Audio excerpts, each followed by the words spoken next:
तो कर्नाटका में 10 मई से इलेक्शंस है, 13 मई को रिजल्ट आएगा और सारी पार्टी जोरों शोरों से अपना प्रचार करने में लगी हुई है। इसी में मोदी जी बल्लारी कर्नाटका में अपना स्पीच दे रहे थे और द केरला स्टोरी के बारे में बात की। अब उसमें क्या सच बोला, क्या झूठ बोला, क्या हाफ ट्रूथ बोला, वो देखेंगे हम इस वीडियो में।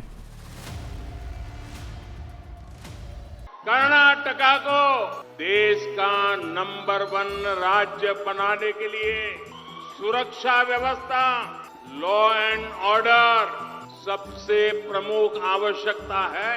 कर्नाटका का आतंकवाद से मुक्त रहना भी उतना ही जरूरी है। बीजेपी हमेशा से आतंकवाद के खिलाफ कठोर रही है, लेकिन जब भी आतंकवाद पर कार्रवाई होती है, कांग्रेस के पेट में दर्द होने लगता है। तो फिर टेररिज्म के इंसिडेंट्स क्यों कम नहीं हो रहे हैं मोदी जी? जैसे इस ग्राफ से दिख ही रहा होगा, 2009 से लेकर 2014 तक लेफ्ट विंग ग्रुप्स के टेरर अटैक में बहुत डिक्रीज आया है। नॉर्थ ईस्ट में भी टेरर अटैक में थोड़ा डिक्रीज आया था 2009 से 2014 में, लेकिन 2009 से 14 में कश्मीर में 500 टेररिस्ट इंसिडेंट से लेके लगभग वो 100 तक गिर गया था और 2017 तक वो फिर बढ़ गया। 2021 में भी जम्मू कश्मीर में 153 टेरर अटैक्स हुए और जब 2014 में बीजेपी पावर में आई तो लेफ्ट विंग टेरर लगभग स्टेबल ही रहा, कश्मीर में टेरर बढ़ गया और नॉर्थ ईस्ट की टेरर में भले थोड़ा कमी आया है, नॉर्थ ईस्ट में थोड़ा टेरर गिरा। तो बीजेपी से ज़्यादा तो कांग्रेस टेरर कम कर रहा था इस ग्राफ के हिसाब से। मोदी जी अगर टेररिज्म पे कठोर है तो उसका रिजल्ट भी तो दिखना चाहिए। बंधु भगिनी रे, आज पूरा विश्व आतंकवाद के खतरे से चिंतित है। भारत में भी हम कई बार आतंकियों के दुष्कर्मों को झेल चुके हैं। इन हमलों में कितने ही निर्दोष नागरिक मारे गए हैं।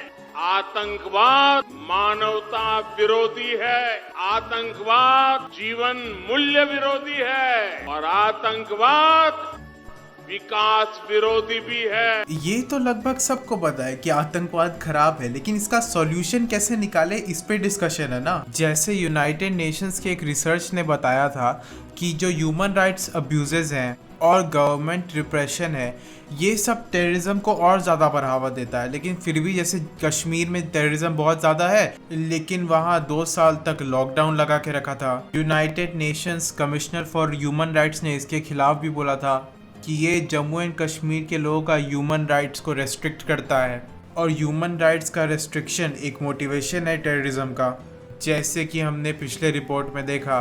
मैं ये देखकर हैरान हूँ कि अपनी वोट बैंक की खातिर कांग्रेस ने आतंकवाद के सामने घुटने टेक दिए हैं। कांग्रेस ने कब आतंकवाद के सामने घुटने टेक दिए भाई? जैसे 2010 में लेफ्ट विंग एक्सट्रीमिज्म की वजह से लगभग 1200 डेथ्स होते थे, वो 2014-15 तक गिर के 250-300 हो गया और फिर 2014 में हमारी बीजेपी गवर्नमेंट आ गई सेंटर पे। आज कांग्रेस आतंकवाद के खिलाफ एक शब्द बोलने की भी हिम्मत खो चुकी है। वोट बैंक की इसी राजनीति की वजह से कांग्रेस ने आतंकवाद को पाला पोसा और उसे पनाह दी। पहली बात तो कांग्रेस अगर आतंकवाद को पालती पोसती तो तीनों कैटेगरीज में आतंकवाद कम कैसे हुआ 2009 से 2014 में। लेकिन कांग्रेस और उसका chief Rahul Gandhi terrorist acts को कंडेम तो करते ही आ रहे हैं, जैसे कि कश्मीर अटैक्स के बाद किया था। बीते कुछ वर्षों में आतंक का एक और स्वरूप, भयानक स्वरूप पैदा हो गया है। नेहतिरे, बम, बंदूक और पिस्तौल की आवाज तो सुनाई देती है, लेकिन समाज को भीतर से खोखला करने की आतंकी साजिश की कोई आवाज नहीं होती। कोर्ट तक ने आतंक के इस स्वरूप पर चिंता जताई है। ऐसी ही आतंकी साजिश पर केरला स्टोरी, ये केरला स्टोरी की इन दिनों काफी चर्चा है। ये तो लोग लव जिहाद बोलते रहते हैं, आखिर ये है क्या? बम्बई हाई कोर्ट में एक जज ने बोला था कि जस्ट बिकॉज दो लोग रिलेशन में हैं, वो अलग अलग रिलीजन से हैं, इसका ये मतलब नहीं है कि वो लव जिहाद हो गया। अब जैसे उत्तर प्रदेश का केस लेते हैं, उसमें एक फोर्सफुल कन्वर्शन वगैरह के बारे में एक लॉ आया था जो कि 2021 के लगभग फरवरी में पास हुआ था, और 2023 के स्टार्टिंग तक भी बस एक ही कन्विक्शन हुआ था इंडिया के मोस्ट पॉपुलेटेड स्टेट में। तो यूपी में तो इसका स्केल बहुत छोटा है, इसी से कन्विक्शन से पता चल रहा है। और रही बात केरला स्टोरी की, तो इसमें शुरू में बोला था कि 32,000 वुमेन फ्रॉम केरला को कन्वर्ट किया गया है और आईसिस में गए वो लोग। पर जब कोर्ट में इस फिल्म के बारे में केस हुआ तो फिर ये 32,000 नंबर को हटाने का डिसीजन ले लिया इसका डायरेक्टर प्रोड्यूसर। इसी 32,000 के नंबर को लेके कांग्रेस के भी एमपी जैसे शशि थरूर केरला स्टोरी को बहुत क्रिटिसाइज कर रहे थे। कुछ लोग तो रिवॉर्ड भी रख रहे थे कि ये 32,000 का नंबर प्रूफ कर दो, हम आपको 1 करोड़ देंगे, इतना पैसा दे देंगे कि केरला के लोग कन्वर्ट होके आईसिस ज्वाइन किए थे इतने।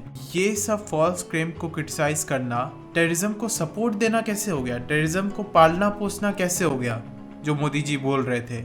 यूएस स्टेट डिपार्टमेंट के हिसाब से बस 66 इंडियन ओरिजिन फाइटर्स है आईसिस में, तो केरला में ही 32,000 आईसिस फाइटर्स कहाँ से आ गए? और मैं कुछ लोगों को देख रहा था कि बस 66 केसेस की वजह से सारे मुस्लिम्स को खराब बोल रहे थे, यानी एक 17 करोड़ के पॉपुलेशन को बस 66 केसेस की वजह से खराब बोलने का तो कोई सेंस ही नहीं बनता है। जैसे मणिपुर वॉयलेंस पर भी कुछ चर्चेस जले हैं, इसका मतलब ये थोड़ी है कि जो चर्चेस जलाया उस रिलीजन के सारे लोग खराब हो गए, इसका तो कोई सेंस ही नहीं बनता। या फिर एक रिलीजन का कहीं कोई आदमी को लिंच कर दिया तो सारे लोग उस रिलीजन के खराब हो गए। और देश का दुर्भाग्य देखिए कि कांग्रेस आज समाज को तहस नहस करने वाली इस आतंकी प्रवृत्ति के साथ खड़ी हुई नजर आ रही है। अगर कोई आदमी बोल रहा है कि 32,000 लोग एक स्टेट से आईसिस ज्वाइन कर रहे हैं, जबकि पूरा इंडिया का नंबर 66 है यूएस स्टेट डिपार्टमेंट के हिसाब से, तो इस चीज को क्रिटिसाइज करना, वो जो कुछ गिने चुने लोग आईसिस गए थे उनको सपोर्ट करने के बराबर कैसे हो गया? आई एम श्योर कि कांग्रेस के मेजोरिटी लोग या उससे डिसएग्री करते होंगे। वीडियो पसंद आए तो आप इस वीडियो को लाइक कर सकते हैं, चैनल पे सब्सक्राइब कर सकते हैं। मैं और आपके लिए ऐसी वीडियोस लाते रहूँगा, डेली स्पीचेस वगैरह, न्यूज़ टॉपिक्स के बारे में। और कोई मोदी जी स्पीच देंगे, नई नई मूवीज़ के बारे में और बताएंगे, तो उस पर भी वीडियोस बनाते रहूँगा। Thanks for watching. अगर इतने अंत तक कोई देख भी रहा है तो